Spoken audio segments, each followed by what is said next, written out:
The life of the notorious bounty hunter Boba Fett is not well highlighted during the periods between Revenge of the Sith and his first appearance in the original cut of Empire Strikes Back, and updated appearance with Jabba the Hutt in the special edition of A New Hope. Although we don't know much, Boba does have an interesting story to tell during this period, as the Legends depiction of the character for a short while took a role in the galaxy you would not quite expect. Unlike canon, after Order 66, Boba decided to initially join the ranks of the Empire, as Imperial records indicated that Boba was in fact a Stormtrooper for a short time. Of course, the most likely explanation for this is Boba posed as a clone trooper as they slowly transitioned into Stormtroopers. Boba likely did this because of the Imperial views that were being implemented, such as the huge stance against the Jedi Order, which he of course despised. As far as his reasoning, Boba likely for a short period became a Stormtrooper after the rise of the Empire to get to experience a direct role in destroying the Jedi that he loathed so much, since his own father was beheaded by Mace Windu before the young boy's eyes. Perhaps Boba thought that he could best learn how to hunt down and kill Jedi by learning from the Stormtroopers. Because Boba was for all purposes a clone just like the rest of the Jango template, he seamlessly slipped through the cracks and became a Stormtrooper for a short while after the fall of the Republic. However, it is known that the Empire was actually aware that Boba had become a Stormtrooper. We know this because under his Imperial records it does say Boba Fett. All would not end well for the bounty hunter, however, as he found that the Empire was not what he was led to believe it was. When Boba came into conflict with a commanding officer, he found himself insulted and felt that no one not of his father's DNA ever had the right to speak to him as the officer had. In retaliation, Boba ultimately killed his commanding officer and fled the Stormtrooper ranks. Boba, however, still maintained that the Empire was an ultimately necessary evil, although he would never again work as a member of it directly, and instead began his life as a bounty hunter, being commissioned by Lord Vader.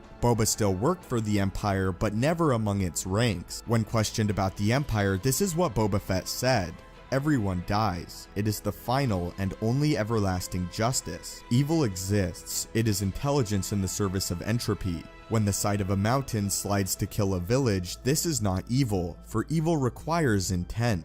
Should a sentient being cause that landslide, there is evil, and requires justice as a consequence so that civilization can exist. There is no greater good than justice, and only if law serves justice is it at all a good law. It is said correctly that the law exists not for the just, but for the unjust, for the just carry the law in their hearts, and do not need to call it from afar. I bow to no one and give service only for cause." But that is why Boba Fett became a Stormtrooper for a brief period after Order 66, and why he ultimately deserted the Empire after killing his commanding officer. Again, I want to emphasize that Boba was not a trooper for long at all, but he did serve for a brief period for the Empire. But leave your thoughts on this revelation in the comments down below, and what do you think of the fact that Boba Fett did serve as a Stormtrooper during his lifetime? And ultimately, what do you think his motives for doing so were? And did you guys know about this before this video? Thank you guys as always so much for watching. If you would like to speak and interact with me directly, you can follow me on Twitter at @stupendousswave. Link will be in the bottom of the description. Thank you guys again so much for watching. May the Force be with you, and have a great day.